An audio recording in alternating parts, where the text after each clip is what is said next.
బలరాం గారు, మీకు ఛానల్ పెద్దలు బీజేపీ అధికార ప్రతినిధి రవికిరణ్ గారు, అలాగే వైసీపీ నాయకురాలు సోదరి కమలారెడ్డి గారు, తెలుగుదేశం పార్టీ నాయకులు పెద్దలు సప్తగిరి ప్రసాద్ గారు, అలాగే 6 టీవీ వీక్షకులందరూ కూడా నమస్కారం.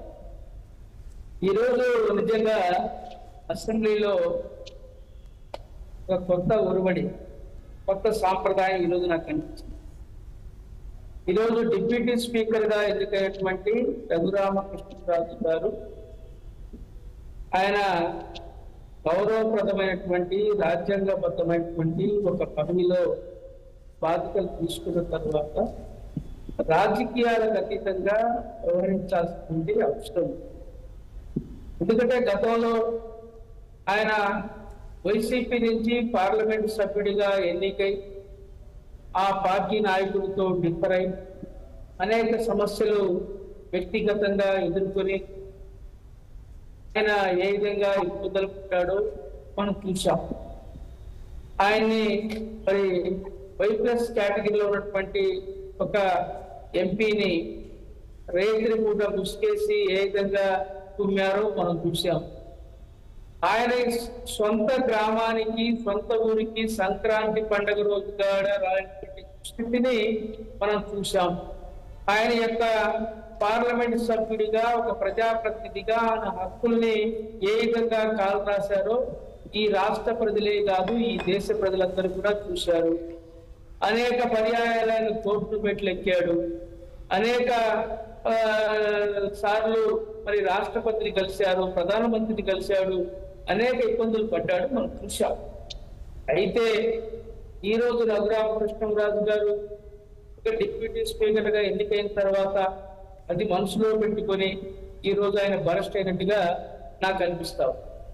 సో ఏది ఏమైనా రాజకీయాల్లో ఇవన్నీ జరుగుతున్నటువంటి నేపథ్యంలో ఒక డిప్యూటీ స్పీకర్ హోదాలో ఆయన కొంత సమన్వయంతో వ్యవహరిస్తే బాగుండేదని చెప్పి కాంగ్రెస్ పార్టీ అభిప్రాయపడుతూ ఉంది.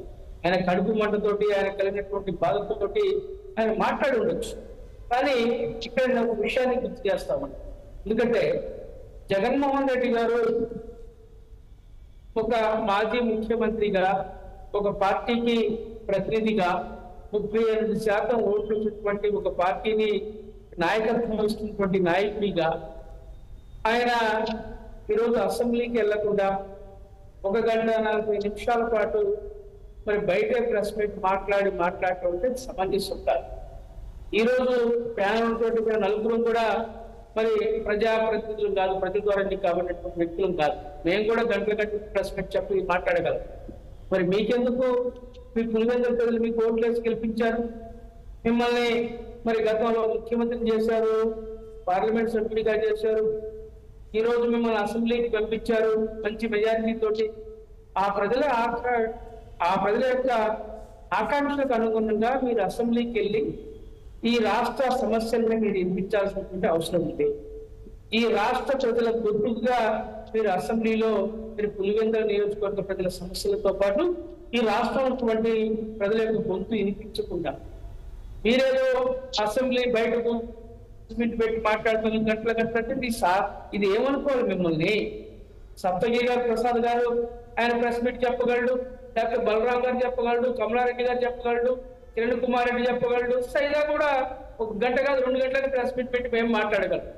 మరి మీకు మాకు తేడా ఏముంది? జగన్మోహన్ రెడ్డి గారు, మీరు ఆలోచన చేయండి. మీ పులివెందుల ప్రజలు 2,50,000 మంది ఓట్లలో మీకు ఓట్లేసి గెలిపిస్తే మీరు అసెంబ్లీ పోకుండా ఈ కాకమ్మ కప్పు చెప్పడం ఏంటి? దీంట్లో అర్థం ఉందా? ఇది నాకే కరెక్ట్. ఇది ప్రజాస్వామ్యాన్ని అపహాస్యం చేయటమే. లేదు మీరు చెప్తా ఉన్నారు, మీ నాయకుడు కూడా ఒక ఆయన చెప్పాడు, ఆయనకి అసెంబ్లీకి పోతే 4 నిమిషాలు 5 నిమిషాలు టైం ఇస్తారు, ఎన్ని సమస్యలు మాట్లాడలేడు, అందువల్ల అసెంబ్లీ పోవటం లేదని. ఎస్, వాళ్ళు మీకు అవకాశం ఇవ్వరు.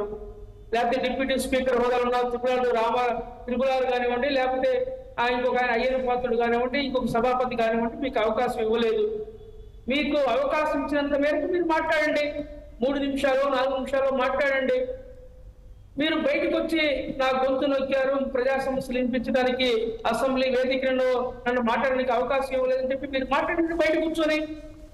అంటే అసెంబ్లీ బయట కూర్చొని మీరు మాట్లాడండి మీడియా తోటి, నన్ను ప్రజా సమస్యలను మాట్లాడలేకుండా నా గొడవ నొక్కారని చెప్పి మీ వాణి వినిపించండి గట్టిగా. ఇవన్నీ చేయకుండా మీరేదో మీకున్నటువంటి పాత జ్ఞాపకాలన్నీ గుర్తు చేసుకొని తెలిసి అవమానపడతామన్నటువంటి భయపడి ఈరోజు మీరు పోలేదంటే ఏమనుకోవాలి మిమ్మల్ని? అసలు నీకు శాసనసభ్యుడిగా ఉండే అర్హత ఉందా? నేను ఒకటే కొడతా ఉన్నా, జగన్మోహన్ రెడ్డి గారు మీరు శాసనసభ్యుడిగా కొనసాగే అర్హత ఉందా? లేదు. ఈరోజు మీతో పాటు ఉన్న 11 మంది శాసనసభ్యులు మరి ఎందుకు వెళ్ళటం లేదు? అంటే ఇది ఒక పక్కన ఉంచితే శాసన మండలికి మీ శాసన మండలి సభ్యులు ఎలా వెళ్ళమంటున్నారు? అంటే శాసన మండలికి ఒక రూలు, శాసనసభకు ఒక రూలా? ఇవి రెండు చట్టసభలు కాదా? ఏమన్నా జగన్మోహన్ రెడ్డి గారు, మీ నాయకత్వంలో మీ ఉన్నటువంటి శాసనసభకి వెళ్ళడానికేమో మీకు ఇది ఇబ్బంది, శాసన మండలికేమో వెళ్ళండి అని చెప్పి మీరు వాళ్ళ హుకుం జారీ చేస్తారు. ఏమన్నా మీ దొంగ వైఖరి? ఇది కరెక్టేనా? ఈ ప్రజాస్వామ్యంలో ఈ విధంగా నాకు తెలిసి 30 సంవత్సరాల విద్యార్థి రాజకీయాల నుంచి నేను చూస్తా ఉన్నా. ఇలాంటి క్లిష్ట పరిస్థితులు శాసనసభలో నేను ఎప్పుడూ చూడలేదు. ఇది నిజంగా ఇది చాలా బాధాకరం. ఇది ప్రజాస్వామ్యాన్ని అపహాస్యం చేయడమే. ఎందుకంటే ఇది ఈరోజు మరి ఎందుకు ఈ ప్రజాస్వామ్యం, ఎందుకు ఎన్నికలు, ఎందుకు ఇవన్నీ, ఎందుకు ఈ కథ అంటే ఎందుకు? మీరు శాసనసభకు పోవద్దు, చంద్రబాబు శాసనసభకు పోవద్దు, స్పీకర్లు వద్దు, ఇంటికాడ కూర్చొని 3 ప్రెస్ మీట్లు పెట్టుకోండి. కమలారెడ్డి గారు, నేను, ఇంకొకరు మా ఫోటోలు అసెంబ్లీకి వెళ్తాం. ఈ ఎందుకు ఈ గోళ? సమంజసం కాదు. మేము కాంగ్రెస్ పార్టీ తరఫున ఈ విషయాన్ని తీవ్రంగా ఖండిస్తా ఉన్నాం. అలాగే పులార్ గారు కూడా, ఎందుకంటే గతంలో జరిగినటువంటి ఘటనలను దృష్టిలో పెట్టుకొని మీరు ఏదంటే అది మాట్లాడటం కూడా సమంజసం కాదు. మీరు స్పీకర్ హోదాలో ఉన్నప్పుడు రాజకీయాల అతీతంగా వ్యవహరించాల్సిన అవసరం ఉంది.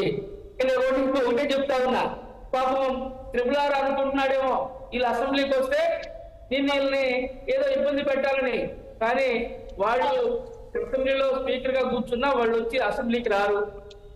మీ యొక్క కళ నెరవేరదు. దయచేసి ఆ విషయాన్ని మర్చిపోమని చెప్పి కూడా త్రిపులార్ గారికి నేను సలహా ఇస్తాను. రవికిరణ్ గారు,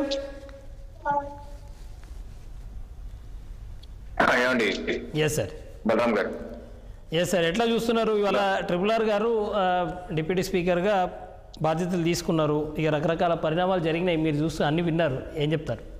అదే బలరాం గారు, ముందుగా మీకు